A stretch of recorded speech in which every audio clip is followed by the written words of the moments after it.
বাড়িতে আমার সারাদিন কিভাবে কাটে চলো তোমাদের সাথে আজ শেয়ার করি। আসসালামু আলাইকুম এভরিওয়ান, আমি তোমাদের রিয়া। তোমরা সবাই কেমন আছো? আশা করি ভালো আছো। আর আমি অনেক ভালো আছি। আমি তো এদিকে বেডশিটটাকে চেঞ্জ করে নিচ্ছি।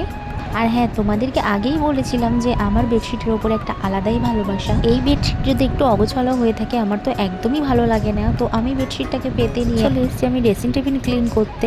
আর এই ড্রেসিং টেবিল আমাকে রোজই ক্লিন করতে হয়। আর আমাদের একদম রাস্তার পাশে যেহেতু বাড়ি, আর প্রচণ্ড ধুলো হয়। তারপর কিছু জামা কাপড় ছিল সেগুলোকে আমি কেচে নিয়েছি, কেচে ছাতেও মেলে দিয়েছি। আর এত সুন্দর রোদ ছিল যে আমি বালিশগুলোকেও একটু রোদ্রে দিয়ে নিয়েছি।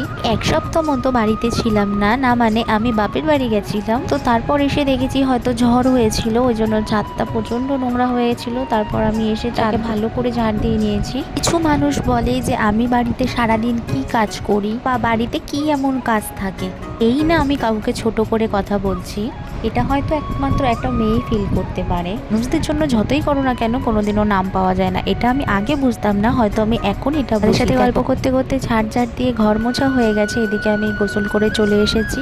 তারপর আজমাতকে খাইয়ে ওকে ঘুম পাড়িয়ে দিয়েছি। পর আমিও খেয়ে নিয়েছি। এখানে উঠে জামা কাপড়গুলো তুলে আমি এদিকে গোছানো হয়ে গেছে। আর আজকে করেছিলাম বাড়িতে বিরিয়ানি আর চিকেন চাপ। চলো তোমাদের সাথে রেসিপিটা শেয়ার করি। মাংসটা রাখা ছিল, মাংসটাকে পার করে ভালো করে ধুয়ে নিয়েছি। আর আমি এদিকে কিছু মশলাও করে নিয়েছিলাম, রসুন, পেঁয়াজ, কাঁচা লঙ্কা কে মাংসটাকে ম্যারিনেট করে রাখবো।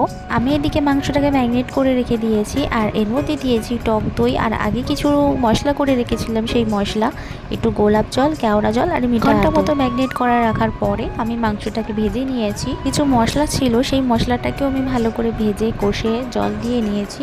তারপর দিয়ে দিয়েছি ভেজে রাখা মাংসটা।